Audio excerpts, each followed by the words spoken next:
Muy bien. Pues buenas noches a todos. Déjenme conectar con el resto de nuestros amigos.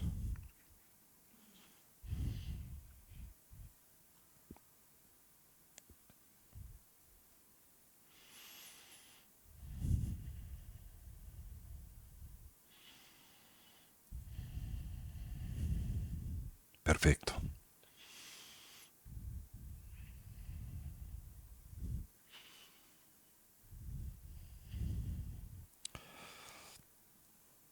Recuerden que cuando iniciamos nuestra sesión semanal y siempre que tengamos la oportunidad de visitar un Lacan o una Gompa, ¿recuerdan el significado de estos dos términos? La Gompa es el lugar en donde lo que se pretende es que el individuo, el estudiante, el practicante familiarice a su mente o conciencia con hábitos constructivos y edificantes.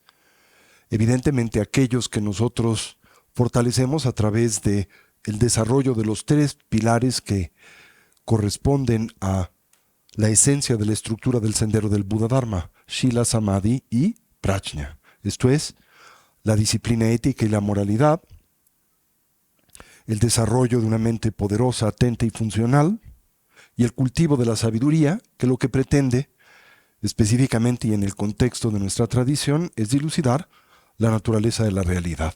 Así entonces la Gompa es el espacio y lugar en donde lo que buscamos siempre es familiarizar a nuestra mente con estos tres pilares. Una sabia, una lúcida administración de nuestros diferentes hábitos de vida, primaria y centralmente en consecuente de qué? Del entendimiento y así también la convicción en torno a la retribución moral de nuestras acciones, que todo lo que hacemos, pensamos, decimos, genera consecuencias de las que somos responsables y que desde esa perspectiva, nos guste o no, pues somos directa o indirectamente responsables de nuestra propia experiencia vital. Dos, el cultivo de una conciencia poderosa, primariamente centrada en la atención y la concentración unipuntual, pero también en la habilidad de penetrar y discriminar la naturaleza, pues, de las apariencias del mundo fenoménico, todo aquello que se presente a nuestros diferentes campos sensoriales, la naturaleza y condición de nuestra propia existencia, de nuestra propia identidad personal, como también la comprensión de la naturaleza, de la conformación de la experiencia que tenemos y derivamos del mundo, y el cultivo de la sabiduría, que vuelvo a insistir, y particularmente en la tradición mahayana, el sendero amplio, el del héroe espiritual, el bodhisattva, a la que pertenece la tradición del sendero del diamante, el budismo indotibetano, pues también exaltamos la importancia de cultivar el entendimiento de la vacuidad y del surgimiento dependiente, las dos caras de la moneda de la realidad ulterior. ¿Sí? También a este espacio le llamamos un Lacan. Es un término alternativo y muy popular en la tradición cultural tibetana. Se refiere a espacios como son salas de meditación, se refiere a espacios como son capillas, ¿verdad?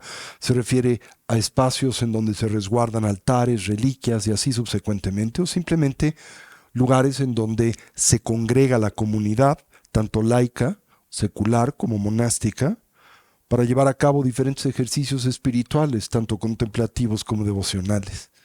La palabra Lacan está constituida, se comprende de dos términos, la, que si bien técnicamente traduciríamos a la lengua castellana como divinidad, ¿sí? En este contexto no se refiere a la divinidad comprendida como nosotros la dilucidamos en nuestra tradición judeocristiana, como un Dios creador y administrador del mundo todopoderoso, omnisciente, omnipotente, no. Aquí el término la, si bien literalmente quiere decir divinidad, más bien es un sinónimo de otro término alternativo que en la lengua tibetana es Sangye, que es el término que utilizamos para traducir el término indio Buda. ¿Sí? La palabra Buda, recordarán, viene de la raíz sánscrita Bud, que quiere decir despertar. Un Buda es alguien despierto. Les he constantemente compartido y he exaltado pues una traducción alternativa que creo que es más clara y contemporánea. Un Buda es alguien lúcido, ¿verdad? Completamente consciente. Mientras que el término tibetano Sangye no significa exactamente eso. Posee una etimología un poquito alterna, aunque naturalmente emparentada con la primera. Sang se refiere al acto de eliminar las limitaciones. Ye se refiere a aquel de actualizar los potenciales. Por lo tanto, técnicamente, ¿quién es un Buda? En el contexto tibetano, Sangye es precisamente el individuo que, actualizado de forma plena sus diferentes potenciales físicos, mentales y comunicativos, como trátase naturalmente también de alguien que ha trascendido sus limitaciones, particularmente la presencia tanto de las aflicciones mentales como los oscurecimientos que inhiben nuestra clara comprensión de la realidad y por lo tanto el desempeño impecable vital. ¿Sí? ¿Se entendió eso? Entonces, Hla quiere decir eso. Kang quiere decir casa. ¿Sí? Por ejemplo, una expresión muy primaria tibetana, ¿no? Nga, yo, o mío, o ne, Kang payin. Esta es mi casa. ¿Sí? Kang. ¿Sí? Nga, Kang payin. Esto es, mi casa es, porque así, o bueno, traduciendo literalmente de estructura tibetana es, mi es casa. Porque el tibetano es como el alemán, tiene el verbo al final. ¿Sí? Entonces, bueno, ¿es la casa de quién? La, Sanje, es la casa de los Budas, ¿no? Y claro, dirán, pero ¿cómo que es la casa de los Budas, no? Bueno, recuerden que desde la perspectiva de la tradición budista, la conciencia no tiene límites, ni espaciales ni temporales, y particularmente aquella que está del todo actualizada, como es la de un ser despierto, la de quien ha actualizado sus potenciales y trascendido sus limitaciones, un Sangye. Al mismo tiempo, y recuerden que lo que diferencia a un ser que se ha liberado de la existencia condicionada del samsara, de aquel que ha logrado o actualizado la plenitud del despertar y la iluminación, lo que llamamos la más pura y completa iluminación o despertar, el Anuttara Samyak Sambodhi, como se le llama en sánscrito, es la presencia de una especial mentalidad.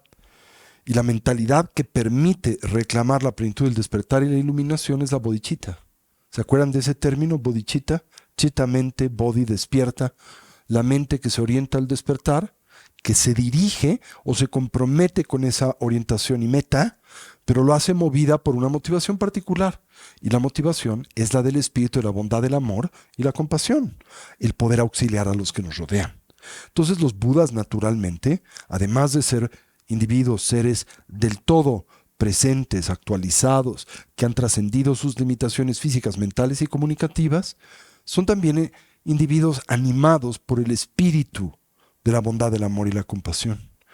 Uno, que atienden a la más tenue petición posible. Así entonces, cuando nosotros les constelamos, les llamamos, a través de la fuerza de nuestras plegarias, a través de nuestra devoción, a través de un espacio particular como es la Gompa o el Lakan que dedicamos a su memoria, se hacen presentes. Ahora, ¿en qué se hacen presente? Pues comúnmente se dice en su cuerpo beatífico. Se dice que los Budas tienen 3 cuerpos, ¿ok? Pero aquí también la palabra cuerpo es un poco engañosa porque no se refiere específicamente a un cuerpo en el sentido físico del empleo y uso de esa palabra. Ustedes saben que aún en el castellano la palabra cuerpo tiene varios significados, ¿no? Por ejemplo, si yo utilizo ese término así, un cuerpo de conocimiento, eso no quiere decir que el conocimiento tiene un cuerpo, ¿verdad? En este contexto la palabra cuerpo quiere decir una colección ¿de qué? De elementos que nutren el saber. ¿Me doy a entender? Así se dice que los Budas tienen 3 cuerpos, pero lo que esos cuerpos quieren decir o significan es una colección de cualidades. Se utiliza esta acepción alternativa del término cuerpo, ¿sí? En la lengua tibetana, la palabra que se utiliza para cuerpo es ku, K-U-Q. Y bueno, el tibetano es un idioma como muchos orientales complejo, tiene uso de 3 diferentes niveles de vocabulario, uno para las personas ordinarias, una para las personas mayores, por ejemplo, o ya en la última parte de su vida, y una para personas excepcionales. Inclusive en el tibetano del Tíbet central hay todo un idioma o un vocabulario que se utiliza solo para hablar acerca o con el Dalai Lama. ¿Sí? Entonces, por ejemplo, para la palabra Q, Para la palabra cuerpo hay varios términos, ¿no? Mi cuerpo, ¿verdad? No es lo mismo que el cuerpo de un Buda, ¿sí? Entonces el cuerpo exaltado, la colección exaltada de cualidades propias de un ser despierto, es lo que se escribe a través del término Ku en la lengua tibetana. Y se dice que los Budas tienen, bueno, 4 cuerpos, ¿no? Aunque en realidad son 3 y el último, el cuarto, es como la suma de estos 3. Se les llama en la lengua sánscrita el Dharmakaya, el Sambhoga Kaya y el Nirmana Kaya. Y el cuarto es el Svabhavika Kaya. ¿Ok? Entonces el Dharmakaya, Kaya es cuerpo en honorífico en sánscrito, y Dharma, otra de estas palabras muy complejas porque tiene alrededor de 18 distintos significados dentro del léxico de el sánscrito budista, ¿sí?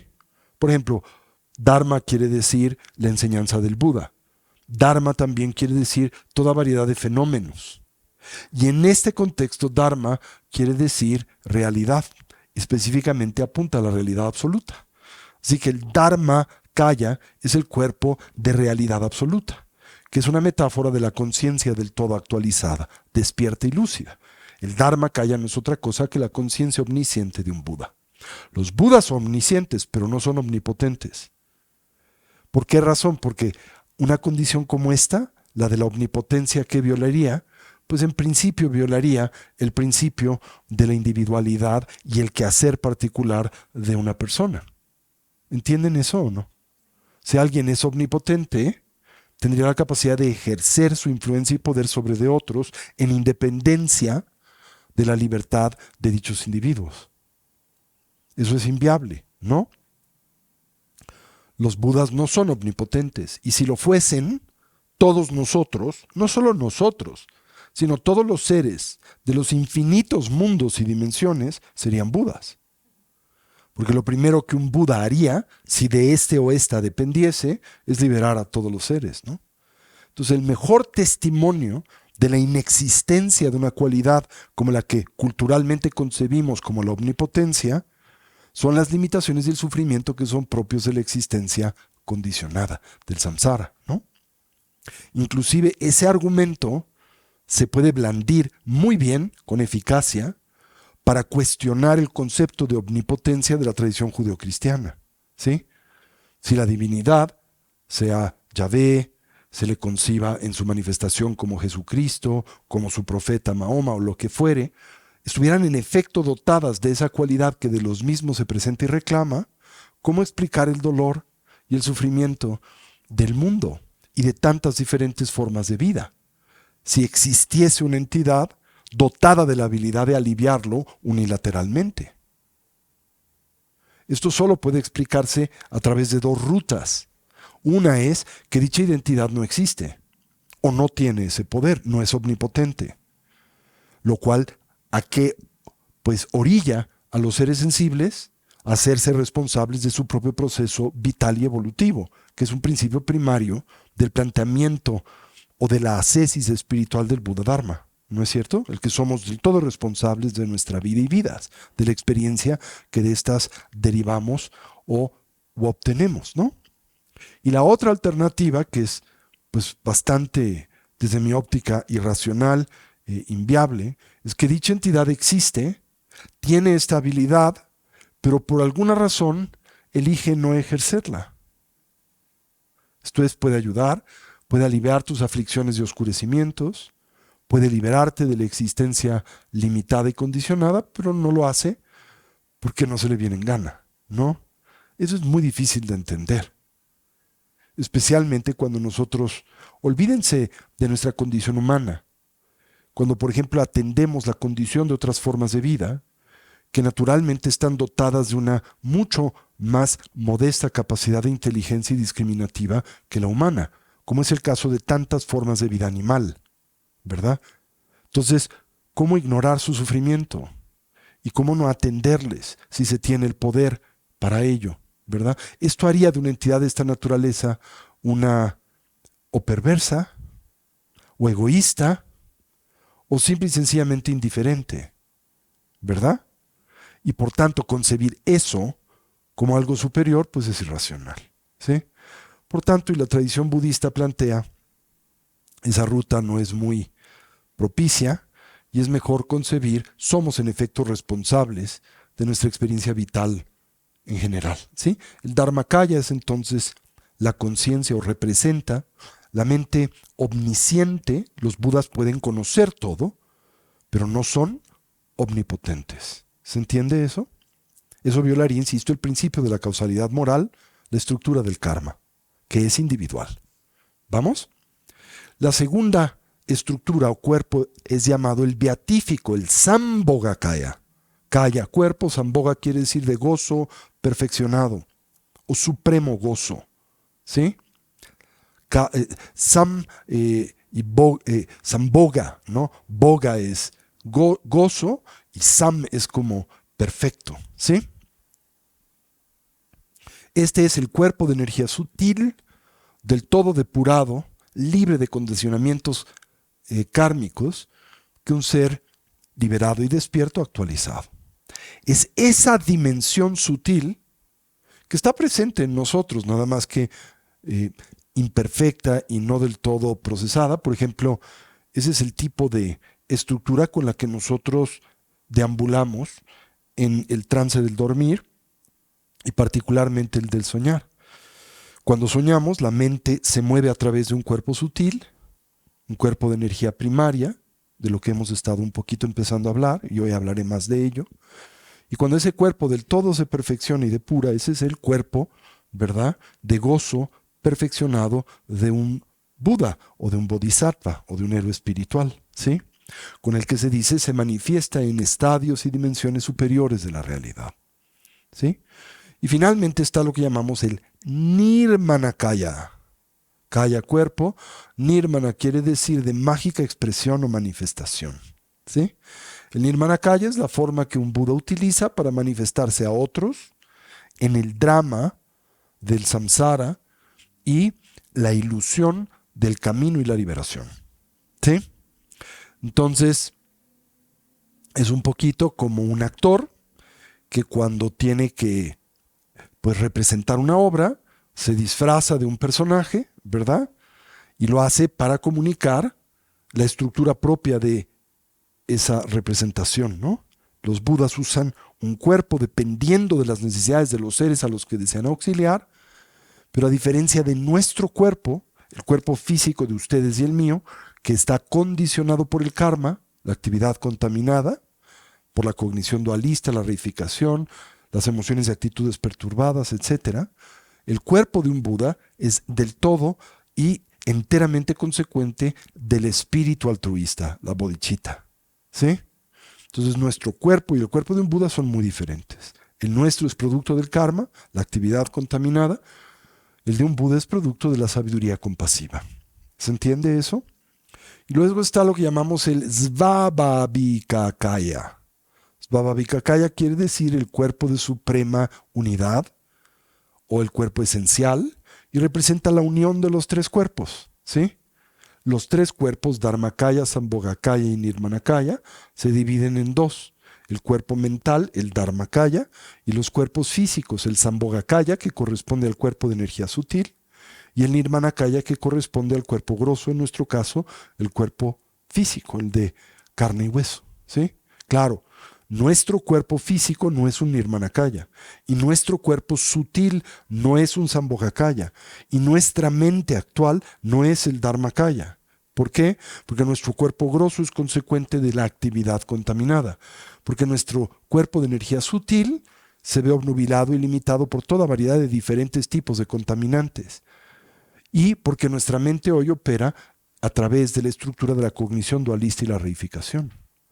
Pero cuando se purifica la mente, el cuerpo de energía sutil y nuestro cuerpo grosso se transforman naturalmente en la unidad del cuerpo físico y el cuerpo mental de un Buda, el Svabhavikakaya.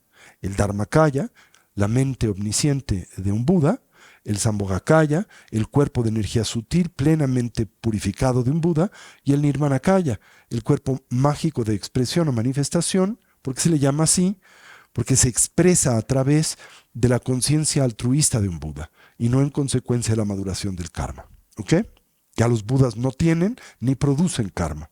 Ojo, no quiere decirse por esto que los budas no actúan y sus acciones no producen consecuencias. Solo quiere exaltarse que los budas no producen actividad contaminada por la cognición dualista y la reificación. Y por lo tanto, esa actividad no perpetúa los condicionamientos propios de la existencia limitada. ¿Se entendió eso?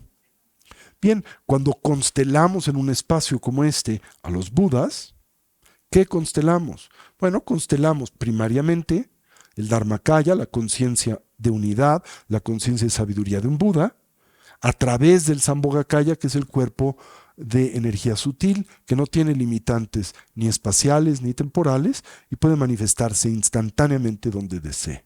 Ahora, si somos muy afortunados, igual constelamos el Nirmanakaya de un Buda. Eso quiere decir la presencia física de un Buda. ¿Sí? Pero tiene uno que tener un karma muy especial, digamos, rico para un encuentro de esa naturaleza. Y aún así, cuando ese encuentro se lleva a cabo, pues está el reto de poderle reconocer, ¿no? O sea, podrías encontrarte con un Buda y no reconocerlo. Está como todo este debate de estas semanas en torno a su santidad el Dalai Lama, ¿no? Lo más cercano que yo conozco a un ser de esa naturaleza es el Dalai Lama. Pero bueno, si estás inmerso en todos estos chismes y especulaciones, pues aunque lo tengas enfrente, lo ves como un pedófilo. Y ya te chingaste. ¿Verdad? Porque simplemente ese filtro, ese prejuicio, pues te impide ver lo que tienes enfrente, ¿no? O, no sé cómo plantearlo, que no se oiga mal, ¿no? Me voy a arriesgar, ¿sí? Es como ustedes me ven esta tarde-noche. Y quizá me ven como ustedes, ¿sí? Pero no soy como ustedes, ¿sí? No lo digo en términos arrogantes, sino simple y sencillamente que mi quehacer en el mundo está animado por motores distintos a los de las personas ordinarias. Ahora, no porque sea especial, me ha costado un huevo.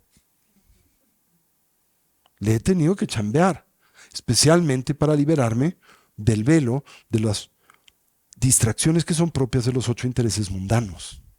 Nombre, fama, reconocimiento, poder, influencia, etcétera, ¿no? Para cultivar mi mente, para dotarla de atención, hacerla funcional, para investigar metódicamente y entender la naturaleza de la realidad, para reconocer la condición ilusoria de las apariencias. Eso es bien difícil, toma mucho tiempo, mucho esfuerzo, ¿no? A menos de que hayas cultivado esto en el pasado. La tradición budista se dice que hay 2 diferentes tipos de practicantes. Los practicantes graduales y los simultáneos. Los graduales son los que recorren las etapas del camino paso a paso. Los simultáneos son los que dan grandes saltos en esas etapas del camino al despertar, sin aparente referente alguno, sin un antecedente aparente. Ahora, de estos hay 2 tipos. Los que tienen ese previo antecedente, pero lo tienen en vidas previas, y en esta pareciese como si ese antecedente no fuera necesario. ¿Entienden eso? Progresaron en una vida previa, nacen dotados de una inercia evolutiva muy poderosa y parecen ser especiales en esta vida, claro, cuando los aíslas de su individual proceso evolutivo que no tiene principio. ¿Sí? Y hay otra categoría de aquellos donde en realidad no hay referente. Esto es, no recorrieron un camino gradual, lineal. La imagen que se utiliza para estos, por ejemplo, en la tradición tibetana, es el león de nieve. ¿Ven este leoncito que está en el trono de el Buda, blanco con la melena verde y ojos azules? Ese es el león de nieve. Es un símbolo muy importante de la iconografía budista himalayica, no solo tibetana, sino de todos los Himalayas, ¿sí? Y se dice que la cualidad especial de este león, que es un ser mítico evidentemente, es que vive en la copa de los Himalayas, en las grandes montañas de los Himalayas, ¿verdad? Pero para pasar de un pico a otro, ¿nosotros qué tendríamos que hacer? Pues bajar de la montaña, ¿verdad? cruzar el valle y subir la otra montaña, que es pues un trayecto sufrido, ¿no? Pero el león de nieve, que es un ser mágico, mítico, se dice salta del pico de una montaña al otro. No tiene que bajar y subir, ¿no? Entonces hay personas muy especiales que tienen cualidades excepcionales que pueden saltar, ¿verdad? Aún en el contexto de la vida ordinaria, podemos atisbar personas así, ¿verdad? Que pueden progresar en tareas mundanas mucho más rápidamente que otros. Ahora, si me preguntan cuántos de estos individuos conozco, pues los enumeraría con los dedos de mi primera mano, no más de 5, ¿sí? La mayoría, el 99.9% de las personas que a lo largo de mi carrera como maestro budista he conocido, incluyendo a su servidor, somos practicantes graduales, recorremos el camino por sus etapas. No tenemos la habilidad de saltar de un pico a otro. Tenemos que bajar y subir, ¿verdad? Ahora, ¿quién sabe? Si se abocan, si trabajan en una vida futura, igual nacen como practicantes simultáneos porque las lecciones en esta vida han sido perfectamente bien aprendidas, ¿no? Pero si su aprendizaje en esta vida es muy superficial y tan solo toca la superficie de la conciencia y de la conciencia grosa, lo más probable es que se pierda con la vejez, se pierda en el tránsito del morir, en el estado intermedio entre la vida y el renacimiento, y no se manifieste en la subsecuente vida. O se manifieste de una forma muy, muy modesta, muy primaria, como un instinto elemental. Es la diferencia entre el talento de Mozart, ¿verdad? Y el instinto musical de un niño que es melódico porque chifla bonito desde chiquito. ¿Sí? O sea, chiflar bonito desde chiquito quiere decir que tienes una cierta propensión musical. Pero tocar como Mozart a los 2 años quiere decir que en vidas previas dedicaste miles de horas al entrenamiento musical. De tal manera que ese aprendizaje no se guardó o resguardó en las dimensiones grosas de la conciencia, sino en las más sutiles que pasan de una vida a otra. ¿Sí? Yo tenía una tía abuela que queríamos mucho en mi familia, quien vivió, pues, era una dama de la transición entre el siglo XIX y el siglo XX. ¿Sí? Como las mujeres de su época, ella pues estudió música en el Conservatorio Nacional de París. Mi tía Pepita, le llamábamos, ¿sí? Ella era muy grande ya cuando yo era chico, ¿verdad? Pero mi abuelo la cuidó la última parte de su vida y la íbamos a visitar. Tiene una casa muy bonita en Tacuba, donde está el árbol de la noche triste, que era parte de su propiedad. Era una mujer muy rica del siglo XIX y principios del siglo XX, ella y su esposo, ¿sí? Y la tía Pepita, cuando yo la conocí, y era muy grande, tendría 80, estaba en sus 80 y tantos, ¿sí? Murió a los 92, 93 años, muy longeva. Pero tristemente, gran parte de su vejez fue senil. Ella, para cuando yo la conocí, ya estaba o transitaba por una condición mental totalmente disfuncional, ¿sí? No reconocía, no tenía en buena medida control de sus funciones corporales primarias. A la única persona que medio reconociera a mi abuelo, que era la persona que la atendía en buena medida, y esto por un tiempo, y después también a él lo dejó de reconocer. Pero la tía Pepita había dedicado una buena parte de su vida a su educación musical.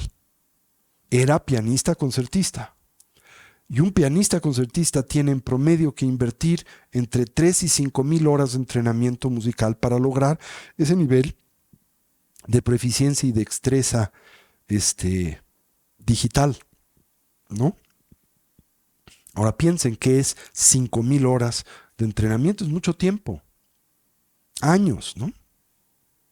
Pues a la tía Pepita, que no reconocía a nadie, que no tenía control sobre sus funciones corporales, que estaba buena parte del día en otra dimensión, desconectada del mundo, la sentabas en su piano a sus 93 años y tocaba como un ángel.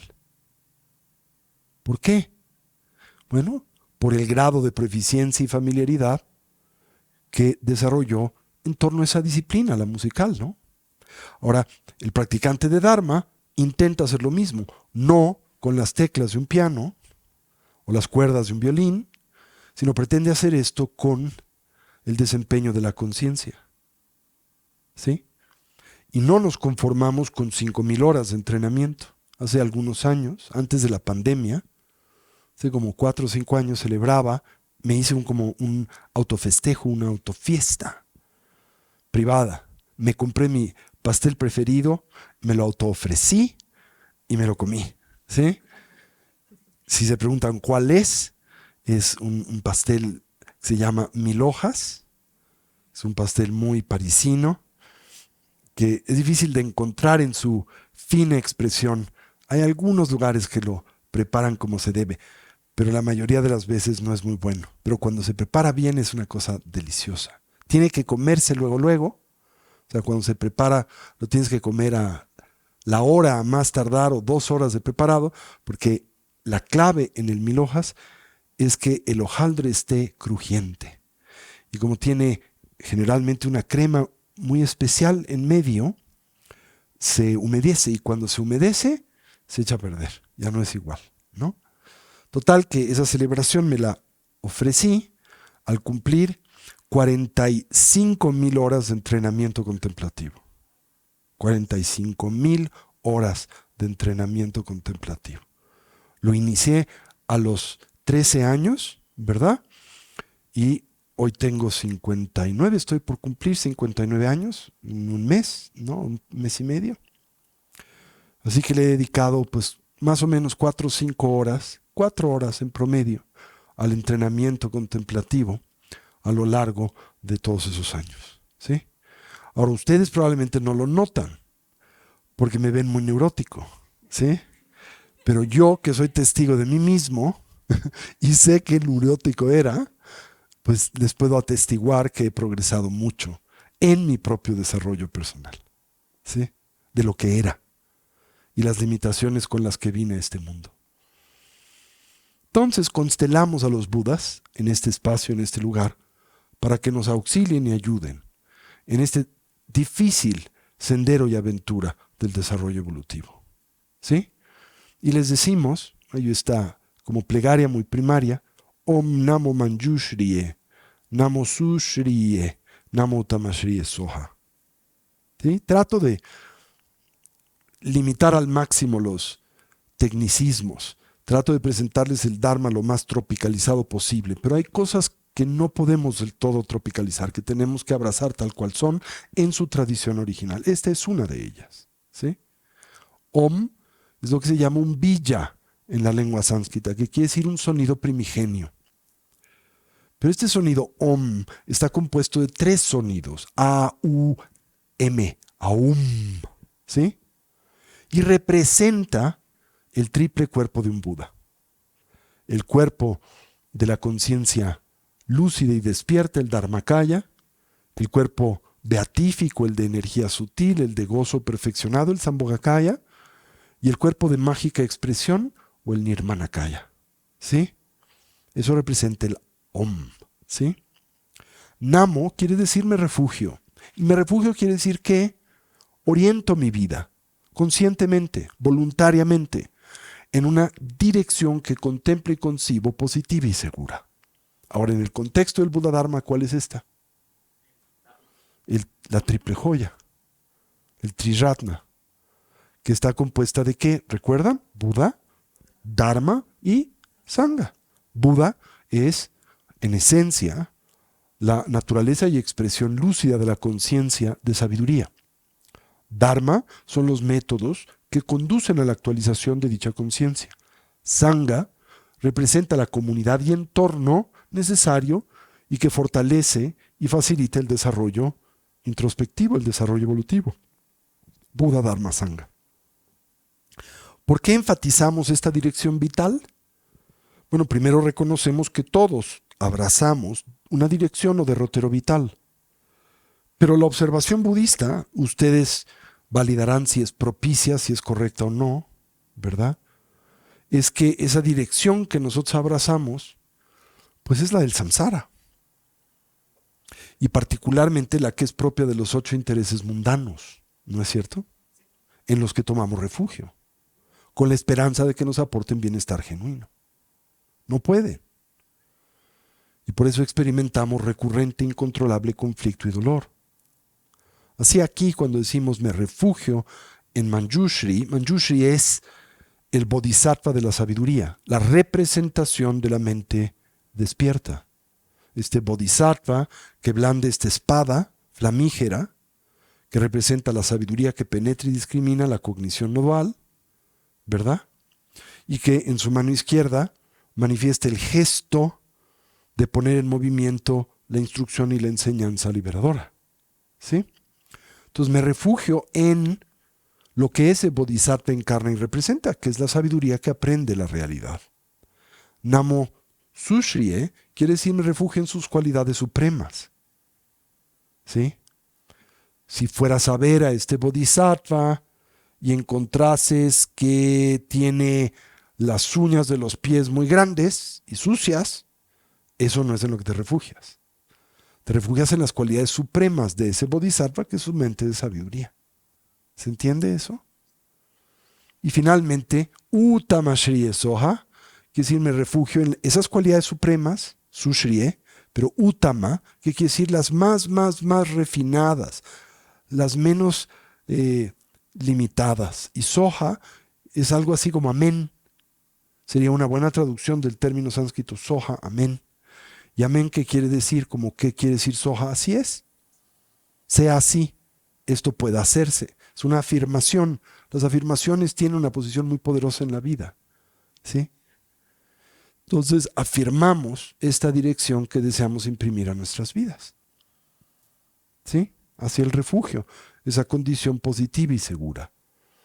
La triple joya, el Triratna. ¿Sí? ¿Se entendió eso? Con eso preparamos nuestra mente para el Dharma. Muy bien, pues perdonen la desviación, pero encuentro a menudo que todo esto se nos olvida. ¿Sí?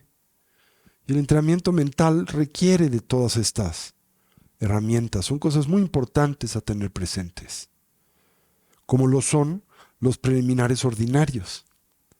Los preliminares ordinarios del camino son precisamente los pensamientos que orientan al despertar, con los que siempre comenzamos nuestra meditación.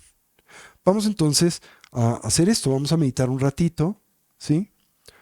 No mucho porque tenemos poco tiempo, pero iniciar como lo hacemos siempre con la yoga de las 9 respiraciones, equilibrar nuestras energías, canales, gotas, etcétera, o esencias vitales.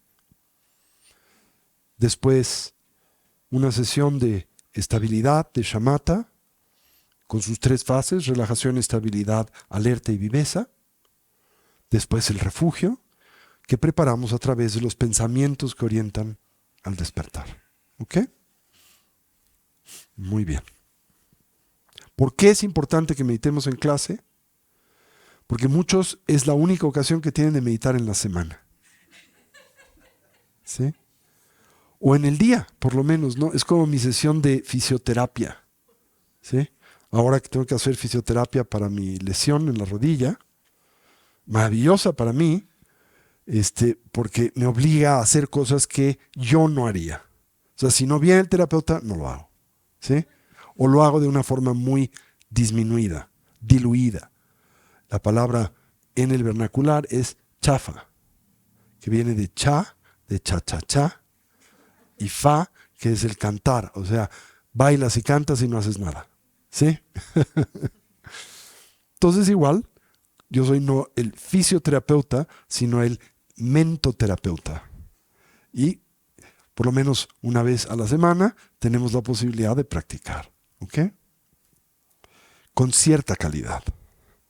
Bueno, vamos a empezar desde esa perspectiva. Muy bien. Como siempre nos ponemos derechitos. Con nuestra espalda erguida, nuestra cabeza en equilibrio o balance.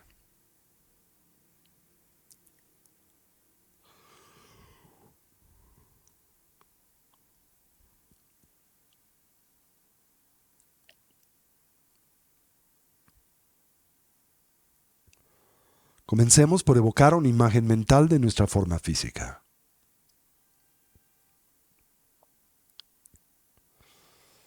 Para ello, recorramos a la misma desde la coronilla de la cabeza hasta las plantas de los pies.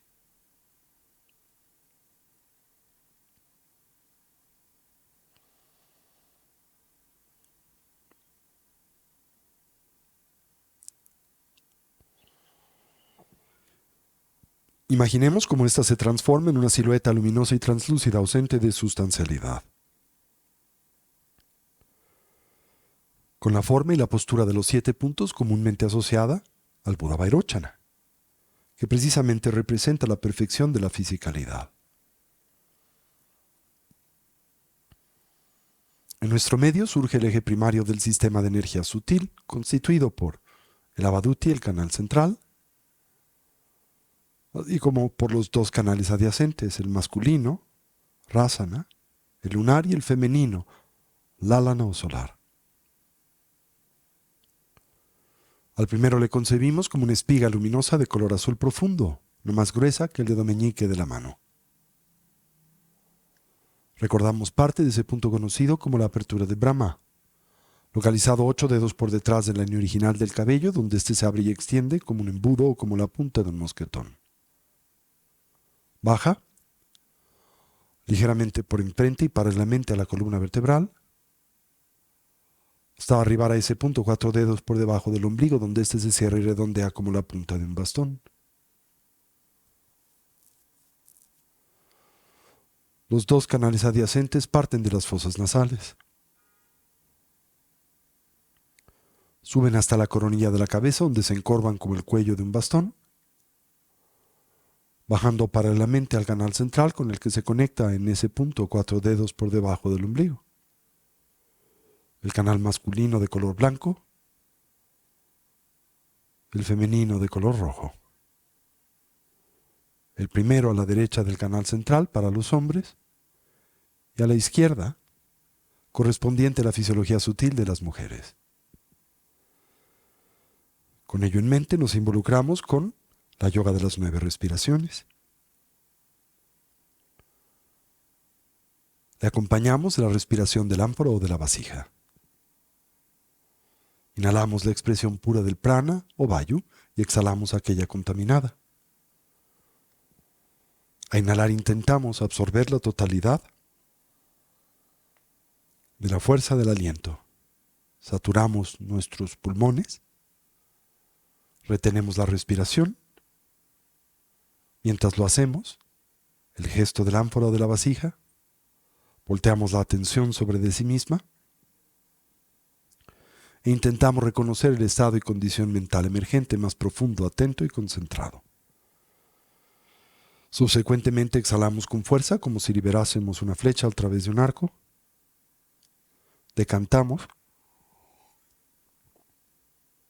30% del prana presente en la parte superior del cono pulmonar, fortaleciendo el viento de sabiduría, que reside desde el momento de la concepción hasta la transición del morir en el medio del canal central.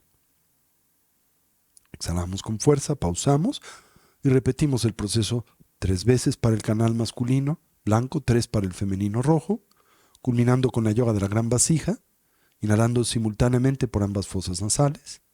Sostenemos la respiración, giramos el estómago 7 veces en el sentido de las manecillas del reloj, 7 veces en el sentido contrario, mezclamos los vientos kármicos con el de la sabiduría, propiciamos la emergencia del furor interno, exhalamos con fuerza y repetimos el proceso 3 veces. Presionamos con el dedo pulgar la primera falange del dedo anular, le abrazamos en el gesto conocido como el puño adamantino, los dedos índices ligeramente extendidos, con ellos presionaremos ese punto de acupresión en el costado y bloquearemos las fosas nasales. Con ello en mente, involucrémonos con la yoga de las 9 respiraciones en silencio por unos minutos.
Transitemos a la meditación de estabilidad.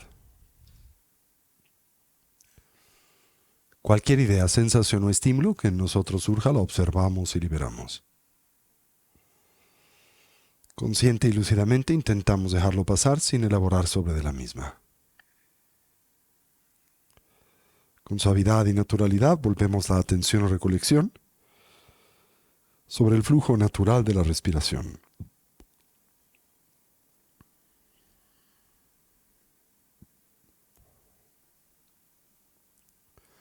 Simultáneamente atendemos a la esfera de las sensaciones táctiles,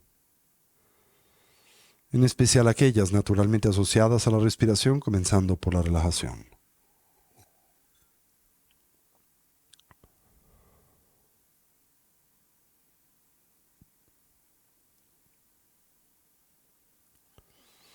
Recorremos a nuestro cuerpo introspectivamente desde la coronilla de la cabeza hasta las plantas de los pies. Y ahí donde hallemos o identifiquemos cualquier elemento o rastro de ansiedad y tensión, lo relajamos. Si se nos facilita y como un medio hábil a inhalar, imaginamos en nosotros penetra luz y claridad. Concebimos cómo la misma se vierte sobre esos puntos de tensión y ansiedad. Al hacerlo, los ilumina, distiende y relaja. Y al exhalar, imaginamos esa tensión nos abandona. Lo hace como vapor de agua que espontánea y naturalmente se diluye o desvanece en el vacío.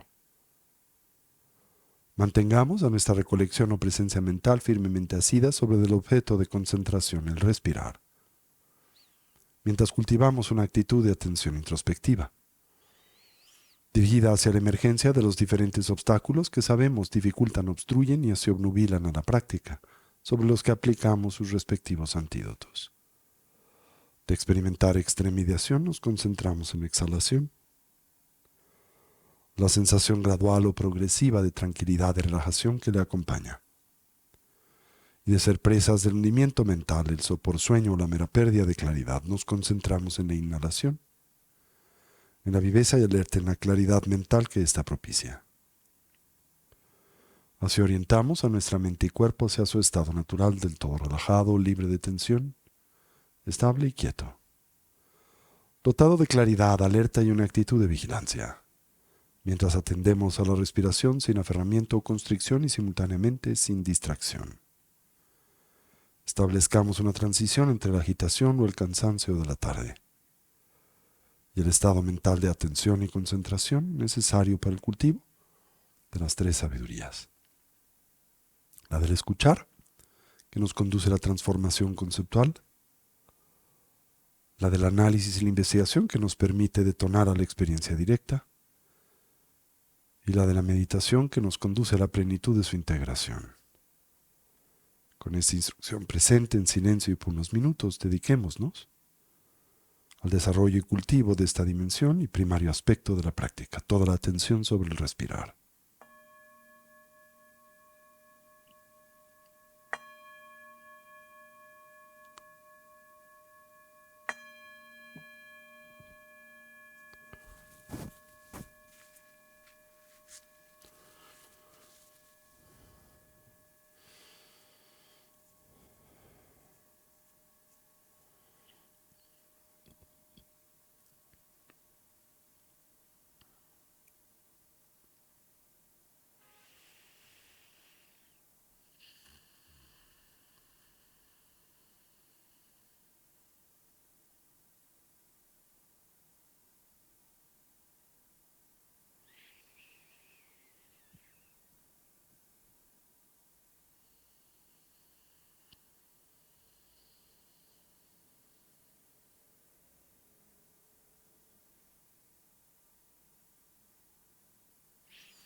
Fortalezcamos la estabilidad, ese estado y condición mental profundamente imbuido, del todo saturado de la continua presencia de la atención.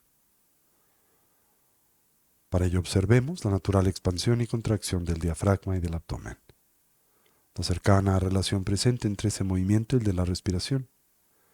Al inhalar observemos si el ciclo es largo o corto, si es profundo o superficial, haciendo lo mismo con la exhalación, mientras simultáneamente atendemos la mera sensación de contacto de nuestro cuerpo con su asiento.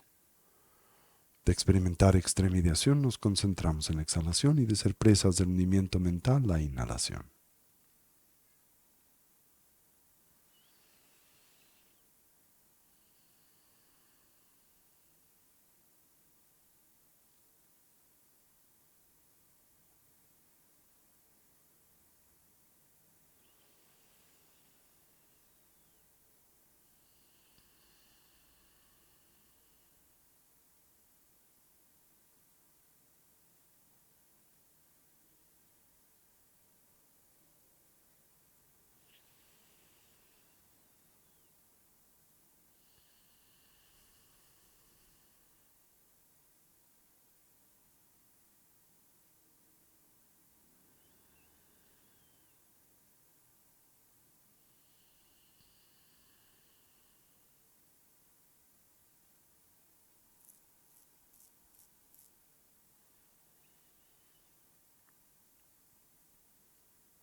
Finalmente acentuemos a la viveza alerta y claridad de la atención. Para ello observemos el ingreso y salida del aliento por la punta de las narices o el labio superior. La natural sensación de contraste en la temperatura del aliento al entrar y escapar por las fosas nasales. Y si se nos facilita como un medio hábil la presencia de una pequeña esfera luminosa o ticle en el medio del entrecejo, en la que suavemente focalizamos la atención. De experimentar extremidación nos concentramos en la exhalación y de ser presas del hundimiento mental la inhalación.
Toda la atención sobre el respirar.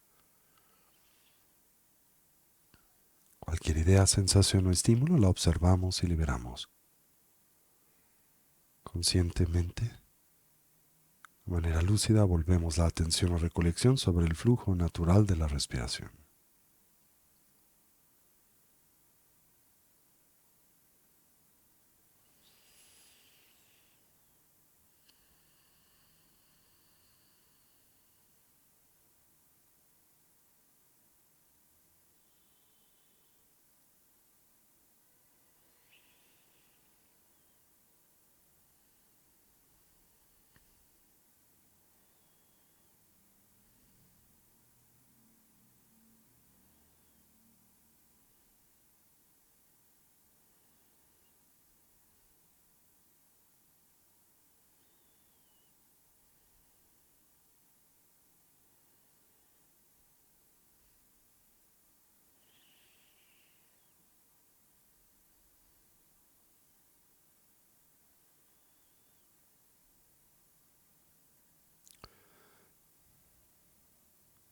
Y ahora gradual y suavemente transitemos hacia la meditación discursiva.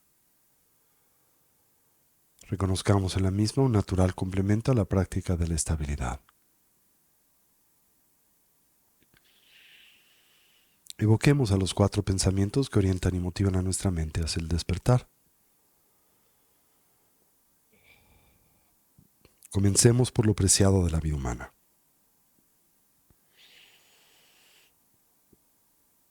Reconozcamos su rareza,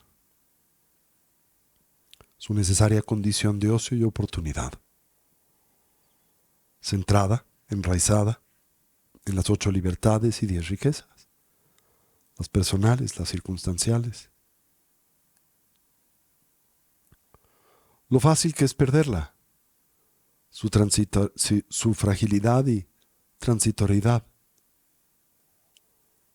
la gran oportunidad con la que en efecto contamos aquí y ahora, para intentar imprimir y así dotar a nuestras vidas de una dimensión y sentido de genuina importancia y significado. El cultivo, el desarrollo de la felicidad genuina a través de el estudio y la práctica del Buda Dharma.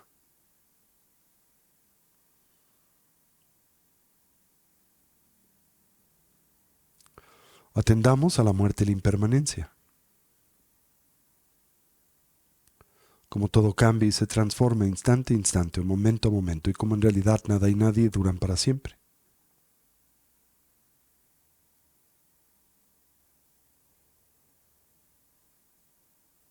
En especial atendamos a nuestra propia condición mortal.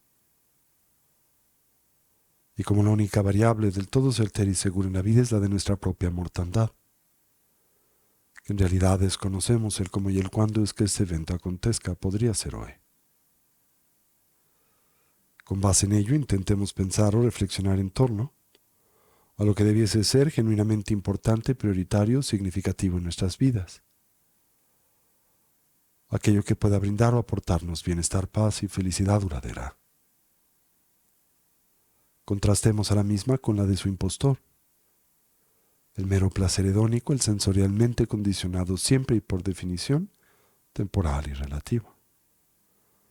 Así, por lo que concierne a nuestra meta ulterior, finalmente inconsecuente.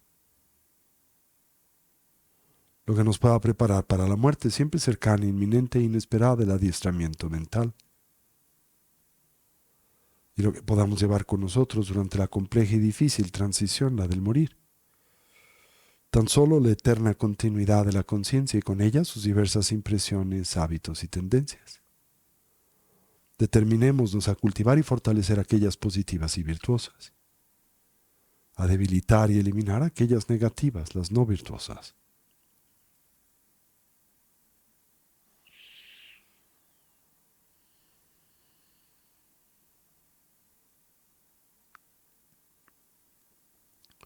Exploremos a las causas y sus consecuencias.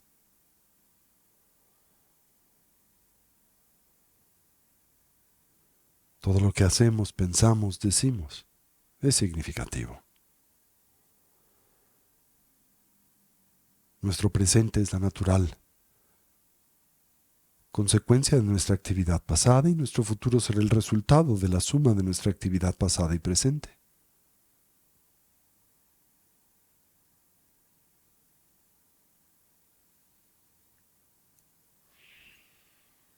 Finalmente, reflexionemos acerca de las limitaciones propias, las endémicas al samsara, la existencia cíclica, la vida condicionada por la matriz de la ignorancia, el apego y la aversión.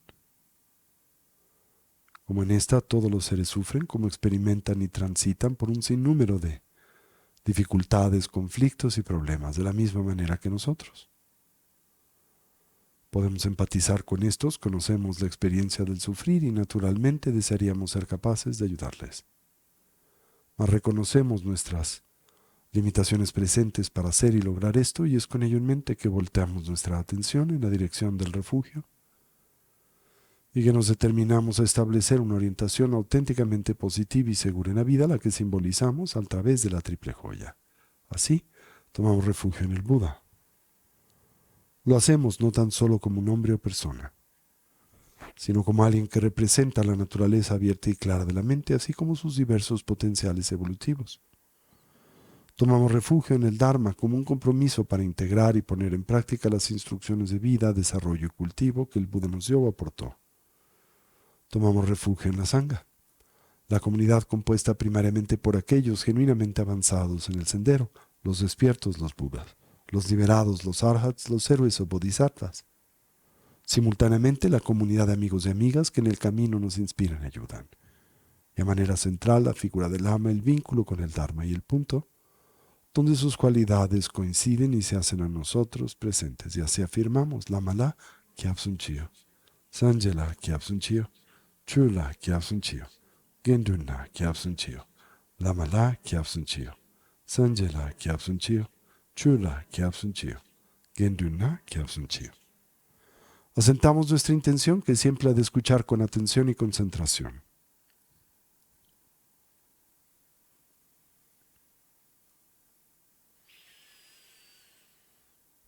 Nuestra motivación, que es la de hacerlo, con el propósito de aprender nuevos métodos y medios, a través de los cuales podemos ser tanto de mayor beneficio a nosotros como en especial de mayor auxilio a los que nos rodean.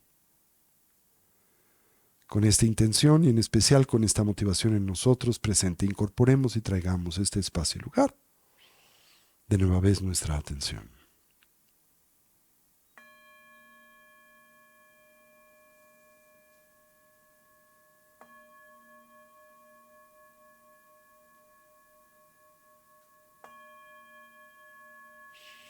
Muy bien.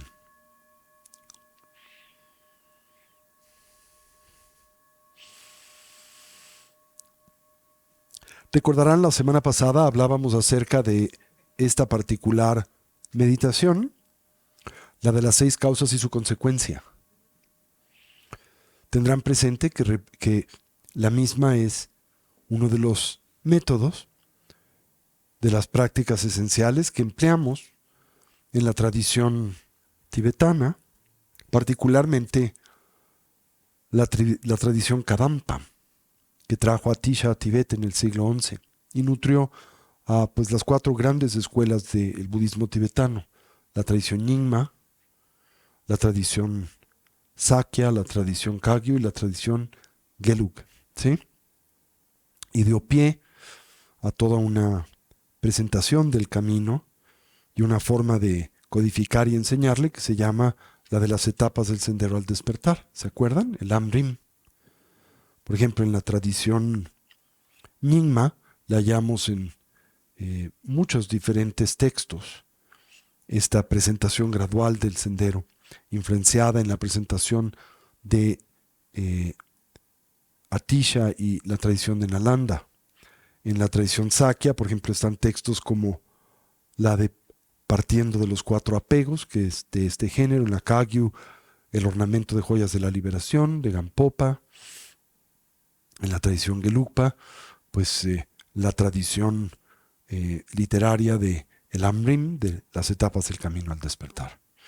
Y uno de los, decía, métodos principales que en esta tradición se emplean para el cultivo de esta honda y poderosa mentalidad, la bodhicitta, es la de las 6 causas y su consecuencia, que vamos a ir implementando en diferentes niveles. Y recordarán, la semana pasada nos quedamos en la tercera parte, ¿sí? Bien, aquí la idea es comenzar evocando la figura de un amigo, una persona que nos es cercana. Y como señalamos a la manera de preámbulo, particularmente en la práctica del Tonglen, que también comúnmente dividimos en esta, digamos, aproximación de amigos, enemigos y extraños, o indiferentes, ¿se acuerdan? Y cuando lo hacemos con los amigos, con lo que naturalmente comenzamos, decimos: evoca la figura de una persona que te es cercana y alguien por el que experimentas, sientes natural preocupación y cercanía, ¿sí? Entonces evoca la figura de alguien de esta naturaleza. Y al hacerlo, reflexiona acerca de este principio primario que recorre como una especie de hilo de continuidad la totalidad de la estructura de esta aproximación y práctica contemplativa.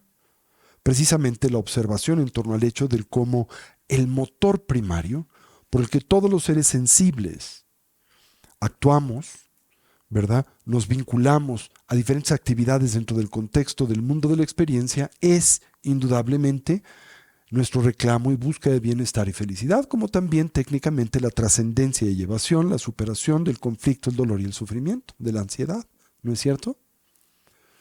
Así que al evocar mentalmente esta persona, la que te es cercana,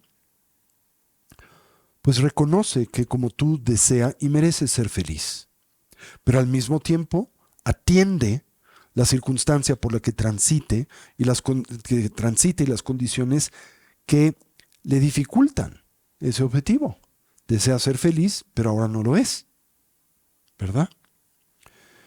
Y enuncia qué maravilloso sería o qué hermoso que esta persona que amo y quiero, por la que experimento este sentimiento de natural cercanía y preocupación, pudiera en efecto ser feliz.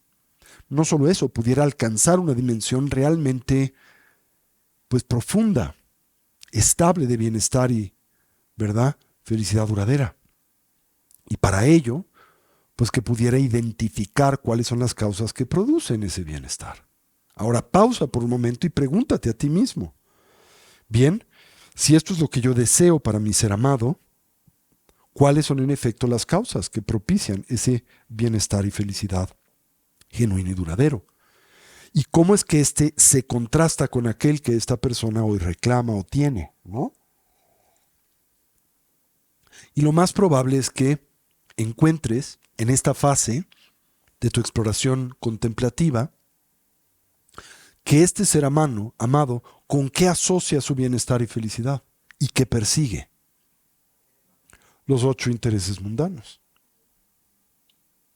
naturalmente asociados y vinculados al placer hedónico, ¿no? Ahora, a estas alturas del partido, si bien no necesariamente lo sientes y has del todo integrado en tu ser, ¿qué sabes de esos 8 intereses mundanos? Por lo menos conceptualmente, que no son una fuente confiable de bienestar genuino, ¿verdad? Que en el mejor escenario que pueden aportarte, precisamente el placer hedónico. ¿Y cuál es la limitante siempre de dicho placer? Que es temporal y relativo. Por tanto, siempre decimos, ¿no? Porque es de esa condición, porque es temporal y relativo, es ulteriormente inconsecuente. ¿Inconsecuente para qué? Para la meta que reclamamos, que es el logro del bienestar genuino. No tiene que ver con el bienestar genuino. ¿Sí? Ahora, ¿por qué es que esta persona falla de la manera en que lo hace? Esto es, ¿por qué desea ser feliz y lo merece? Es mi ser querido, desearía que fuera feliz. Pero ¿por qué no lo logra? No es por maldad, ¿verdad? Es simple y sencillamente por ignorancia. ¿Y eso qué genera al nosotros así evocar y contemplarle? El espíritu de la bondad, el amor y la compasión. ¿Se entiende esa idea? Continuemos entonces con la misma meditación, ahora incluyendo a más y más seres queridos, hasta que ese deseo de felicidad, hasta que ese reclamo de las causas que la propician, se manifieste de forma igualmente intensa para todos, ¿no? Y para ello, pues puedes hacer lo siguiente, ¿no? Te dices, esta persona, decíamos, mi ser amado, querido, cercano, desea ser feliz, lo merece tanto como lo hago yo, cualquier otro ser sensible, pero ahora no lo es, no ha podido arribar a ese estado y condición, no ha podido vincularse con las causas confiables de la propiciación y producción de lo mismo. Qué maravilloso, qué hermoso sería que fuera totalmente feliz y que obtuviera todas las causas que propician ese bienestar y felicidad. ¿Sí? Después transita hacia un ser que te es indiferente. Haz lo mismo. Esta persona también, igualmente a mí, desea ser feliz. Pero por ahora no lo es. ¿Por qué? Por ignorancia. Qué maravilloso, qué hermoso sería que fuera del todo feliz.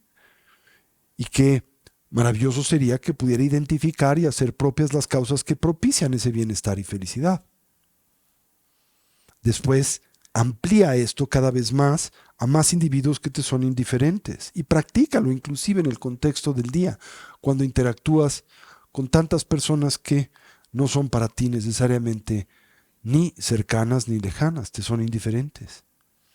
¿Sí? Vas incluyendo cada vez más y más seres hasta que este deseo de bienestar y felicidad, hacia que esta búsqueda y reclamo de las causas que le propician sean igualmente intensas para todos, tanto para los cercanos como para los que te son indiferentes. ¿Sí? Después progresa. Este es un orden importante. Comienzas con los amigos, porque eso es relativamente fácil. A los amigos deseas naturalmente bienestar, como la evasión y trascendencia del dolor, ¿no? Para los que te son indiferentes, más o menos. Pero para los que te son hostiles o difíciles, más bien deseas, sufran y no puedan hallar el bienestar y la felicidad, ni siquiera genuina, sino hasta temporal, ¿no? Entonces estamos revirtiendo nuestra mentalidad y deseando lo mismo para todos. Ahora nos ayuda mucho la argumentación que hemos previamente presentado, ¿recuerdan? A lo largo del tiempo sin principio, todos los seres han sido mis madres, han sido cercanos. Así que esta persona que hoy me es indiferente o esta que hoy me es hostil, en una vida previa pudo haber sido mi madre. Hay una anécdota muy bonita de la literatura clásica del budismo indio. Creo, si recuerdo bien, se le atribuye a Asanga, uno de los padres de la tradición mahayana, ¿sí? Y se dice que en una ocasión vio a una especie como de mendigo, ¿sí? Que estaba peleando con un perro que le quería arrebatar un mendrugo de pan de la mano y estaba combatiendo con él y golpeándolo para que que quería arrebatarle un pez que traía en la mano y lo estaba jaloneando y golpeando, mientras esta mendiga cargaba a su hijo que estaba amamantando, ¿no? Y Asanga, quien era pues un adepto muy avanzado y que había actualizado los que se llama las sabidurías profundas, los abhijñás, los poderes paranormales, como lo es la telepatía, ¿verdad? Y la capacidad de ver a distancia y el karma de otros o las vidas previas. Ve esta escena con enorme interés, pero la atiende desde la perspectiva de su visión exaltada. Y al hacerlo, la anécdota cuenta, se da color de la historia de todos los protagonistas de esta anécdota, ¿no? Entonces ve que el pez que tiene en la mano esta mendiga o esta mujer, ¿verdad? Había sido el hijo de esta chica en una vida previa. Que el hijo al que estaba tan cariñosamente amamantando en ese momento había sido su peor enemigo, ¿verdad? Y que ese perro con el que estaba luchando y golpeando para que no le arrebatara el pescado había sido su madre. Y cuando ve esto, Asanga, ¿verdad? Ve como teatro del absurdo, porque creo que así lo podemos plantear, como esta mujer está golpeando a su madre, está arrebatando a su hijo y está lactando a su peor enemigo. Lo único que puede decir Asanga es: qué extraño es el samsara. ¿Sí? Nosotros lo podemos traducir en caras vemos y karmas desconocemos, ¿no? Siempre ves las cosas, pero no sabes cuál es su historia más profunda o su motor más profundo. Solo vemos la superficie de las cosas, ¿no es cierto? Entonces esa persona que hoy ves como cercana pudo haber sido en efecto en una vida previa tu peor enemigo. Esa persona que hoy ves como tu peor enemigo pudo haber sido tu más cercano amigo o tu madre. Y esa persona que te es hoy indiferente pudo haber sido alguien importante en tu vida. Los sentimientos positivos no son los únicos que explican la cercanía, ¿saben? En realidad, la cercanía que tenemos con otros seres depende de la intensidad de nuestros sentimientos y karma. Así que si generaste mucha animadversidad por alguien, lo más probable es que esa persona esté cerca de ti por mucho tiempo. Por eso se dice que en realidad, si quieres alejarte de una persona que te es dañina, como un enemigo, lo mejor que puedes hacer es amarle, porque es lo único que lo libera. En contraste, si lo odias y todo el tiempo generas hostilidad para esta persona, ese es el vínculo más poderoso. Lo vas a tener cerca vidas tras vidas tras vidas. ¿Sí? Y quién sabe, tan cerca como que esa persona sea tu madre en una vida futura, o tu hermano, o tu pareja. En la pareja es más entendible este odio y amor, ¿verdad? Pero pasa entre todos nosotros. Entonces, continúa decía esto, y velo ahora en términos de tus enemigos, de las personas con las que tienes conflicto, pero empieza siempre con un enemigo pequeñito o con alguien con el que tienes un conflicto menor, porque si comienzas con una persona con la que tienes un conflicto mayúsculo, va a ser muy difícil generar el espíritu altruista. Entonces empieza como modestamente alguien con el que no tienes gran conflicto, pero no es necesariamente ni alguien amigo, ni alguien que te es indiferente, ¿sí? Y de nuevo, recuerda que esta persona, tanto como tú, desea y merece ser feliz. Reconoce que en este momento en particular no lo es, y no lo es en consecuencia elementalmente ¿de qué? De la presencia de la confusión y la ignorancia. Al mismo tiempo reflexiona, qué maravilloso sería que esta persona pudiera ser del todo feliz y que pudiera acceder, reconocer y actualizar las causas que propician el bienestar genuino y duradero. Ahora piensa, ¿por qué dices qué maravilloso sería que esto fuera así? Bueno, sería maravilloso por dos razones. por el beneficio que esto naturalmente aportaría a ese individuo y persona, pero también indirectamente, fíjense qué interesante, aunque es un motor un poco egoísta. Pero si esa persona se siente bien, ¿qué? ¿Se acuerdan el dicho tibetano? La gente que se siente bien, se porta bien. Y la gente que se siente mal, se porta mal, ¿no? Entonces, si quieres liberarte de una persona que te es difícil, ¿qué es lo mejor que puede pasar? Que le vaya bien. Porque si a esa persona le va bien y se siente contento y feliz y está satisfecho o satisfecha, ¿qué no necesita? Bueno, para sintetizarlo, chingarte. ¿Sí? Porque chingar a alguien requiere de una enorme cantidad de trabajo. Es una disciplina. Tienes que invertir energía, atención, esfuerzo, recursos. ¿Cierto o falso? Cuando te va bien no tienes tiempo para eso. ¿Sí? Así que no molestas a los que te rodean. Por eso dices de estos, que son tus enemigos, qué maravilloso sería que fueran felices. Porque si lo fueren, no me molestarían. Y al mismo tiempo, si se sienten bien, se portan bien. ¿Se entiende esta idea? Y seguimos con la misma práctica, imaginando ahora otro enemigo. Por ejemplo, alguien que te haya molestado en el trabajo o en la casa o en la familia. ¿Sí? Y una vez que hayas tenido éxito, incluye poco a poco a más y más y más enemigos o personas con las que has tenido conflicto. Enriquece la práctica con el recuento, la recapitulación de toda tu vida. Porque todos tenemos muchos, como les llaman, esqueletos en el closet, ¿no? ¿Cuántas personas se han hecho enemigas en nuestras vidas a lo largo de las mismas? ¿Verdad? Así que cada vez más integra a estas personas. Bien, luego viene la cuarta parte de la práctica de las 6 causas y su consecuencia. Ahora de nuevo comienza con tu mejor amigo o con la persona que te es más querida, cercana, con las que naturalmente pues sientes lazos de afecto o de gratitud o de bondad, ¿verdad? Y una vez más recuérdate, esta persona está movida por el reclamo del bienestar y la felicidad. Una vez más reconoce la condición por la que transita. Ahora no la tiene, no del todo, ¿verdad? Y ahora elevas un poquito el tono de la práctica. En la previa dices, qué maravilloso sería que fuera feliz, ¿no? Pero ahora dices, que pueda ser feliz. Y pueda en efecto hallar las causas que propician el bienestar y la felicidad duradera. No solo sería maravilloso, sino que lo sea. ¿Me doy a entender?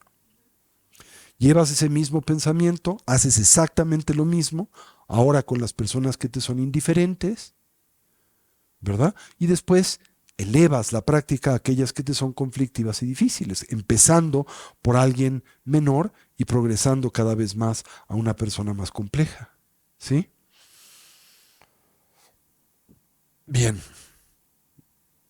Después, vamos con la quinta parte. De nueva vez evocas una persona que te es querida, ¿verdad?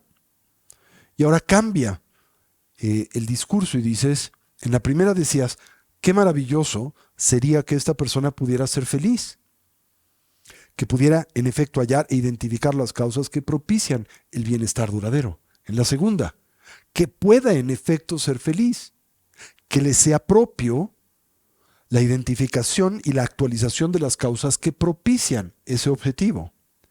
Y en esta última, haré todo lo que pueda.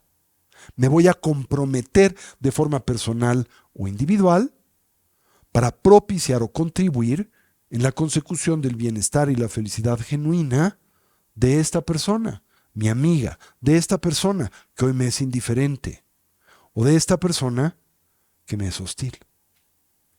¿Sí? ¿Ven cómo progresa? Qué maravilloso sería que sea, y me comprometo a hacerlo así. ¿Sí?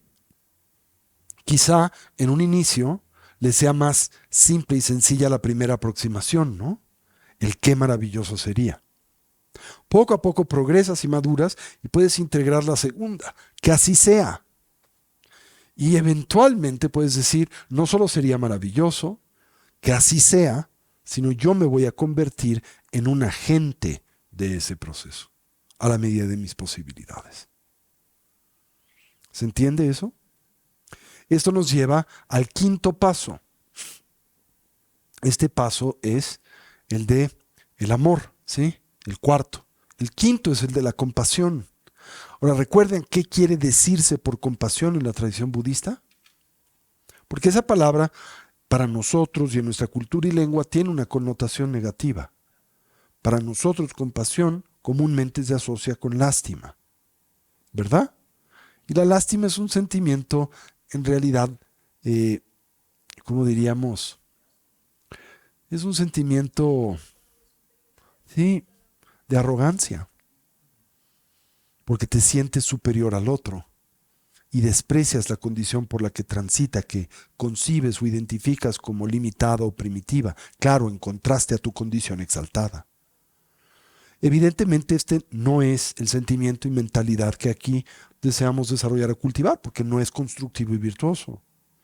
Así que tenemos que redefinir lo que entendemos por compasión, ¿no? Y compasión en el contexto budista se le llama en la lengua tibetana Nyingye, el Señor del corazón. Nying, ¿verdad? Quiere decir corazón, Ye, Señor, el Señor del corazón. Se le llama Karuna en la lengua tibetana, en la lengua sánscrita, perdón.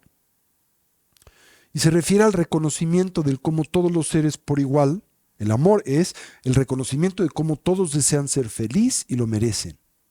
Que así sea y que yo me involucre con ello. Bien, la compasión es el reconocimiento de cómo todos los seres desean dejar de sufrir.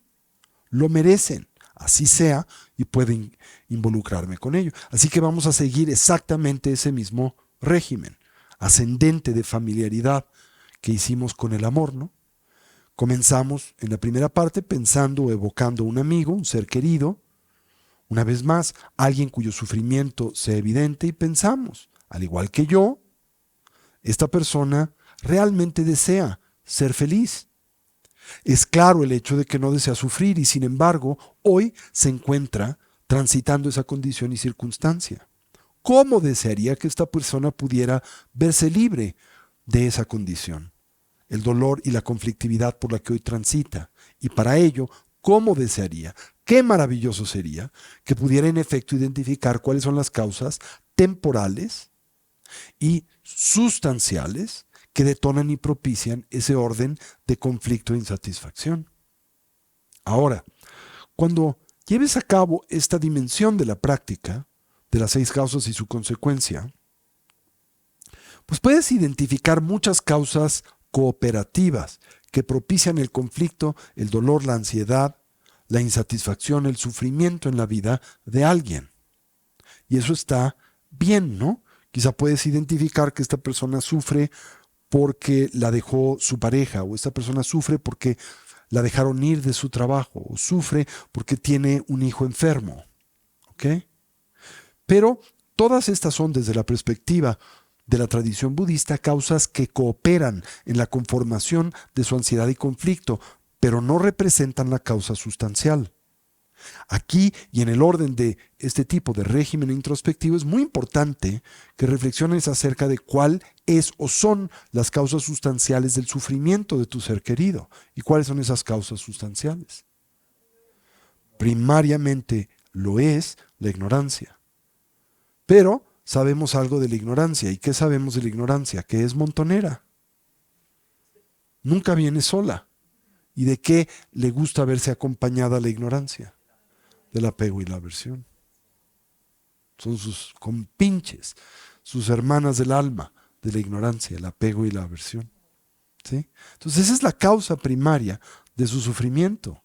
Así que sería maravilloso que este ser que yo quiero y amo, que deseo puede evitar y trascender su dolor y sufrimiento, que pudiera identificar estas que son las causas primarias de su conflictividad y dolor.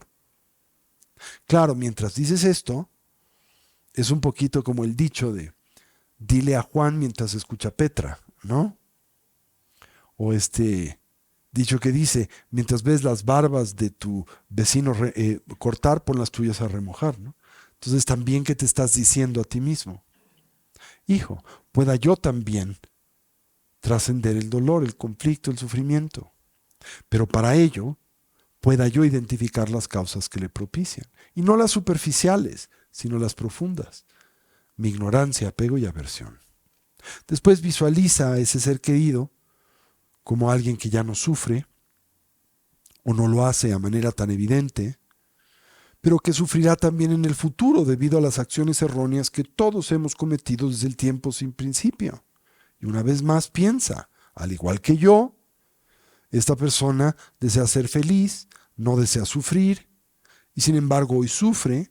¿Cómo desearía que esta persona pudiera verse libre del dolor y de las causas que le propicia? Y alterna entre lo que llamamos la meditación analítica y la meditación de estabilización.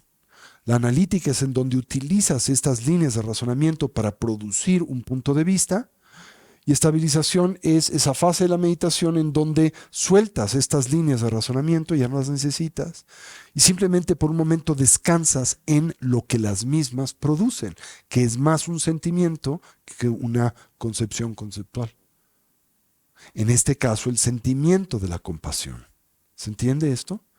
Y extiende lentamente esta meditación hacia otras personas, primero a tus seres queridos y amigos, luego a personas que te sean indiferentes y por último a tus enemigos, hasta incluir a todos, se dice, los incontables seres sensibles. ¿Ok? La segunda parte. Piensa en ese amigo, un ser querido cuyo sufrimiento sea evidente y piensa, al igual que yo, esta persona desea ser feliz y no desea sufrir, sin embargo está sufriendo, que esta persona se vea libre del sufrimiento y de sus causas. ¿Se entiende la progresión? No solo sería maravilloso que esto sucediera, que suceda. Lo haces para los amigos, lo elevas a los enemigos, a las personas que te son indiferentes y después a las que te son conflictivas. Y la última parte, la tercera, ahora de nuevo piensa en un amigo, un ser querido, cuyo sufrimiento sea evidente y reflexiona. Al igual que yo, esta persona desea ser feliz y no desea sufrir, sin embargo está sufriendo, voy a ayudar a que esta persona se libere de su sufrimiento y las causas que le producen. ¿De qué manera? Bueno, ¿cuál creen que es la forma más eficaz? Vinculada al espíritu de la emergencia y a la bodhicitta. Si deseas ayudar al otro, ¿qué debes de hacer? Si realmente quieres ayudar al otro, ¿qué? Ten cuidado, porque decía Trungpa Rinpoche, mi primer maestro tibetano, que lo que nosotros, los seres ordinarios, llamamos ayudar, es una forma elegante de compartir nuestra propia confusión, ¿no? Entonces, antes de hacer esto, ¿verdad?, en pos de ayudar al otro, simplemente perjudicarlo más, ¿qué debes de hacer? Ayudarte a ti mismo. Ahora, ayudarte a ti mismo, ¿en qué contexto? Por eso surge la bodhicitta, que es el espíritu altruista. Pueda pronto lograr el despertar. ¿Pero para qué? Para que con las herramientas que naturalmente me aportes estado y condición, pueda ser de eficaz beneficio a los que me rodean. ¿Se entiende eso? Ahora, por favor, recuerden, somos budistas, no pendejos, ¿no? Y eso no quiere decir que te tienes que esperar hasta lograr la iluminación para darle un vaso de agua a la persona que tiene sed. ¿Sí? Sería estúpido decir, espérame, ¿verdad? Tengo que recorrer todas las etapas del camino al despertar hasta lograr la budeidad, y ya cuando logre la budeidad vengo y te doy un vaso de agua. Y el otro se muere para cuando regreses, ¿no? No quiere tampoco decir eso. Quiere decir, óptimamente mi habilidad para ayudar a otros se actualiza a medida en que crezco y maduro. Pero mientras esto suceda, hago lo que puedo. ¿Sí? Ayudo de la manera en que pueda. Pero no pierdo esa motivación, que es la de lograr el despertar en beneficio de otros. Ese es el quinto paso, la compasión, el Señor del corazón. ¿Se entendió eso?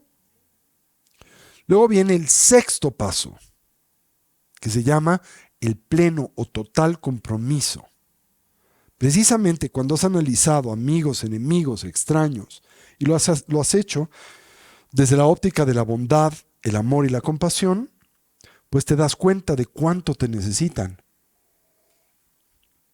Y un argumento muy importante que se emplea recurrentemente en este tipo de prácticas de meditación es el argumento de cantidad. ¿Sí? Cuando en tu vida hay alguien que sufre y deseas ayudarle, pues esto es algo que te coopta, que te preocupa, que te aflige, ¿no es cierto?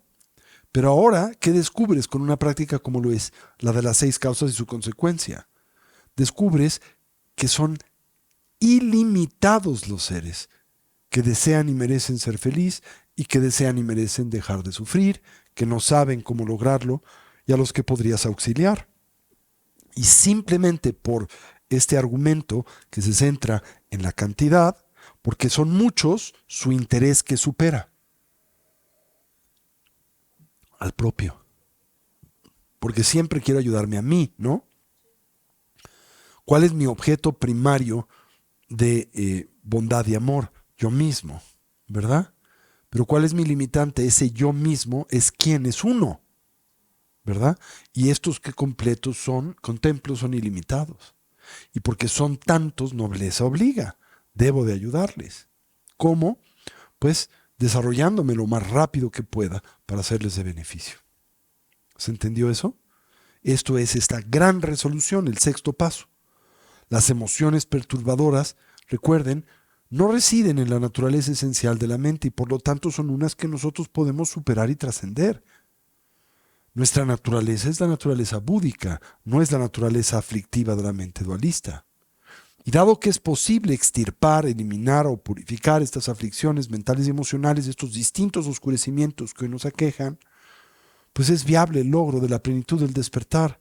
Sangye, actualizar todos nuestros potenciales y trascender nuestras limitaciones.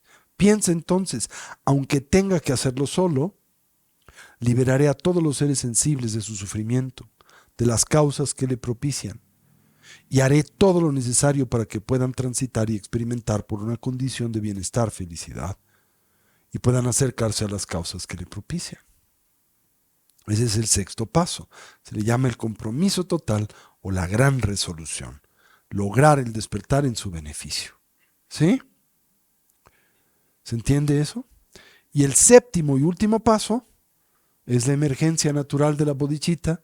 Esa es la consecuencia del método, por eso le llamamos 6 causas y su consecuencia, que es la búsqueda del despertar. Analiza entonces si en el estado en el que te encuentras ahora tienes, en efecto, la capacidad de lograr el bienestar de todos los seres. Si tienes la habilidad para liberarlos de su sufrimiento, para brindarles bienestar y felicidad genuina.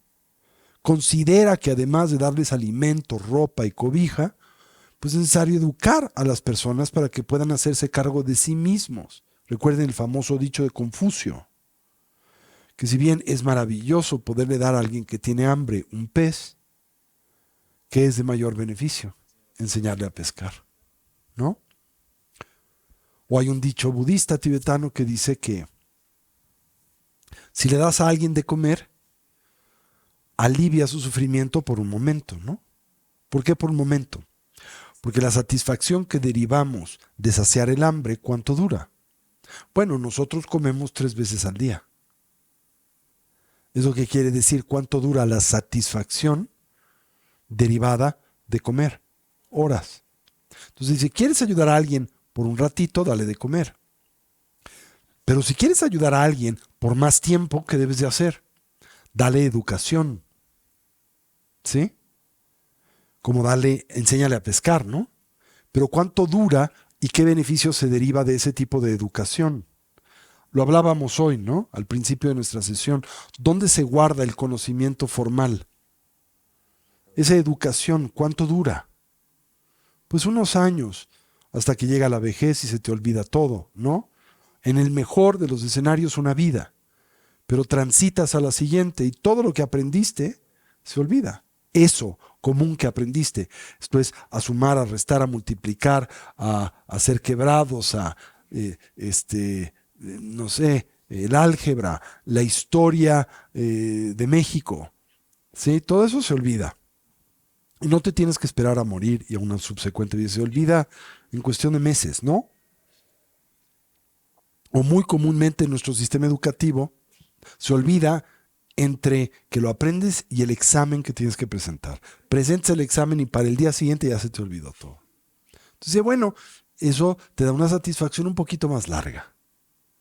Pero si quieres satisfacer a alguien del todo, ¿qué creen que le debes de aportar y dar? Bueno, la respuesta budista es muy simple: el Dharma. Entonces, si quieres ayudar a alguien por un ratito, dale de comer. Si le quieres auxiliar y ayudar un poquito más, dale educación. Pero si realmente le quieres ayudar para que trascienda todas sus limitaciones, ¿qué le debes de dar? El Dharma.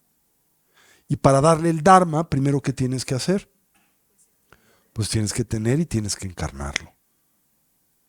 Bueno, óptimamente, pero vuelvo a insistir, no lo tomes literal pensando, muy bien, entonces me voy a dedicar al estudio del Dharma hasta que me convierta en un Buda y en el inter que todo el mundo se chingue. Tienes que hacer lo que puedas ahora. ¿Ok? ¿Sí? Esto es este último elemento, esta última fase y práctica de las 6 causas y su consecuencia. ¿Sí? Entonces, si bien ahora tu habilidad para ayudar y auxiliar a otros es en efecto limitada, no pierdas la confianza en que a medida en que progreses en el camino, tu habilidad para auxiliar y ayudar a otros también mejore, ¿verdad? Y por tanto es necesario que en efecto te comprometas a alcanzar esa condición, para que a través de ese medio puedas eliminar por completo los obstáculos que te impiden comprender todo lo que es posible conocer y tener un pleno entendimiento de la naturaleza de las personas y las cosas. Y así decide. Esta es la fase culminante de la meditación de las 6 causas y su consecuencia.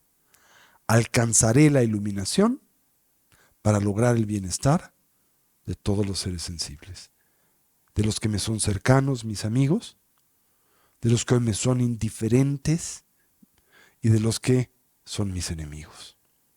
Ahora, a veces la gente me dice, pero esta meditación me cuesta trabajo porque no encuentro un enemigo. Yo siempre soy muy escéptico, creo que te estás engañando a ti mismo, ¿no? No creo que sea tan difícil encontrar un enemigo en esta vida, ¿sí? Y si te cuesta mucho trabajo, bueno, no tiene que ser un enemigo en el sentido de Abel y Caín, ¿no? Puede ser simplemente alguien con el que no te llevas bien, alguien que te irrita, o para la persona que no tienes paciencia, o la persona que te molesta de alguna manera. Y siempre ha habido alguien de esta naturaleza en la vida. Y recuerden alternar entre la meditación analítica y la meditación de posicionamiento. Ese tránsito entre la meditación analítica y la de posicionamiento es en extremo importante. Con la meditación analítica preparamos la argumentación que le permite a la mente cambiar de punto de vista. ¿Y por qué puede cambiar de punto de vista? Porque es que puede atender una dimensión distinta de un evento, de una persona, de una condición vital. Bueno, eso también corresponde a una dimensión ulterior de la realidad, porque nadie tiene identidad intrínseca. Por ejemplo, nadie es intrínsecamente amigo, nadie es intrínsecamente enemigo y nadie es intrínsecamente indiferente o extraño. Y por eso los amigos se hacen enemigos, los enemigos se hacen amigos, los amigos y enemigos se hacen indiferentes, los que son indiferentes se hacen amigos y enemigos. Por eso acontece esto a lo largo de la vida recurrentemente. Una persona que hoy es querida, mañana puede ser por ti aborrecida. El ejemplo perfecto es el matrimonio y el divorcio, ¿no? Te casas súper enamorado y te divorcias súper atribulado. En la primera piensas que el otro es el regalo de los Budas al mundo, y en la segunda piensas que es la encarnación de Yama, el señor de los infiernos, ¿no? La realidad es que esa persona no existe, por lo menos no intrínsecamente, ni una ni de la otra manera. Es una mera apariencia que emerge y se consolida en dependencia de qué factor. Es una pregunta muy importante que los maestros de la tradición Kadampa, la tradición del adiestramiento mental, de las etapas del camino al despertar, constantemente nos externan, ¿no? ¿Qué es lo que hace enemigos y extraños? La mente. ¿Sí? Eso es lo que hace amigos, enemigos y extraños. No el mundo. ¿Se entiende eso? Y con base en esto, con la preparación de la meditación de las 6 causas y su consecuencia, ahora que se hace la práctica del tomar y el dar, el Tonglen. Ahora y en este contexto el Tonglen tiene una proyección mucho más profunda, ¿verdad? Se convierte en un método mucho más poderoso en términos generales. ¿Sí? Entonces esta es la práctica de las 6 causas y su consecuencia. Conocen la práctica del Tonglen, que es un corolario a la misma, y nos falta presentar una vez más, o volver a resaltar, otra vía de desarrollo contemplativo, que es la práctica de Shantideva, de igualar el uno con el otro. ¿Sí? Es otra aproximación para lograr exactamente lo mismo. ¿Hasta aquí me siguen? Ahora, lo que falta es que lo hagan. ¿Sí? Ya se los expliqué, pero no piensen que porque, ya me explicaron la meditación de las 6 causas y consecuencias y ya. Bueno, ya sabes cómo hacerla, pero ahora hay que hacerla. ¿Sí? ¿Cuántas veces? Pues hasta que el objetivo de esa práctica produzca resultados. ¿Y cuál es el resultado de la práctica de las 6 causas y su consecuencia? La bodhicitta, la mente altruista. ¿Ok? Bueno, la práctica del Tonglen la he explicado ya, la hacemos desde hace mucho tiempo y la semana que entra toco la práctica de los 4 razonamientos de Shantideva o la práctica de el intercambiar o igualar el uno con los otros, que para muchas personas, especialmente como nosotros occidentales, pues ofrece otra vía alternativa o complementaria, como la quieras ver, para cultivar la bodhicitta, pero que es más cercana a nuestra cultura contemporánea. La característica de la práctica de las 6 causas y su consecuencia es que depende de qué. Depende de la cosmovisión multivital que es propia del Buda Dharma. La eterna continuidad de la conciencia, el renacimiento, la ausencia de identidad intrínseca, ¿sí? De la persona. Pero si tú no compartes, o por lo menos no lo haces con mucha certeza y convicción, ese presupuesto, todavía no crees del todo en la naturaleza espiritual de la conciencia, en su eterna continuidad, en el karma, en el renacimiento. Si esto todavía no es una estructura que puedes abrazar del todo, naturalmente esta meditación no va a ser muy poderosa. ¿Sí? Ahora, como los budistas son muy necios, dicen, pero si esa es tu condición, antes de que te des por vencido, te voy a dar otra práctica, que sí es eficaz en ese contexto, que no depende de una cosmovisión multivital y que se enraiza en otro argumento alternativo y también complementario, que es el argumento del surgimiento dependiente. ¿Sí? No necesitas pensar que todos los seres han sido tus madres en una vida previa.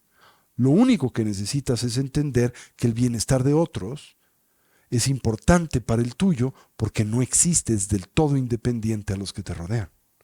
Y porque a lo largo de no digamos infinitas vidas, todo lo que tú requieres para florecer y vivir, depende de otros.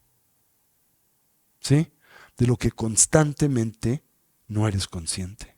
Porque te concibes aislado, independiente, unitario, autónomo, ¿no es cierto? Y la expresión que ilustra este perverso punto de vista es: o no necesito de nadie, o me echo solo. Siempre que te escuches internamente afirmando cualquiera de estas dos, métete un zape. ¿Sí? Pégate a ti mismo y dices, no, ni me echo solo, ¿verdad? Porque dependo y he dependido en esta vida de tantas personas que han sido para mí bondadosas, ¿verdad? Y sí necesito de otros. No neuróticamente, pero necesito de otros. ¿Sí? Pero de esto hablaremos la semana próxima para completar esta aproximación de las prácticas del corazón. ¿Ok? Pues dediquemos el mérito.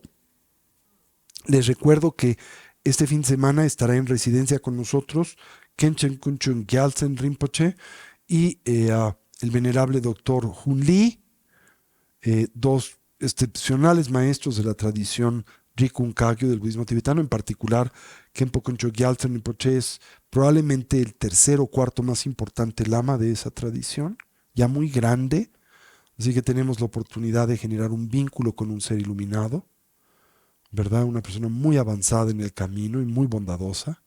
Si tiene la oportunidad, va a darnos el empoderamiento de Shakyamuni y nos va a compartir la instrucción en torno a un famoso texto de la tradición Rikun Kagyu, precisamente de las etapas del camino al despertar. Viernes, sábado y domingo en nuestro centro, en el Centro de Retiros de Buen Corazón, en Valle de Bravo. ¿Sí?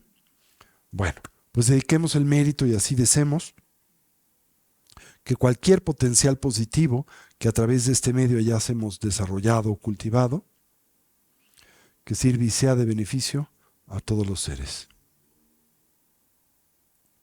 Que podamos todos actualizar nuestros potenciales como trascender nuestras distintas limitaciones. Que una mentalidad altruista pueda nacer donde no ha nacido y se incremente donde ya existe. Que todos los seres puedan ser felices y dejar de sufrir. Y que pronto todos podamos actualizar el estado y condición de la conciencia omnisciente y compasiva de un Buda. No solo en nuestro propio beneficio, sino en particular en el de aquel de los que nos rodean. Así es. Así es. Así es. Gewade nyodo dalama sande jujunedo ate chamado pade salagupasho chanjab santo rinpoche make pana chechuchi ke panyampa me payan kung ne kung du pawasho om ahum benzi guru pema se dihum om ahum.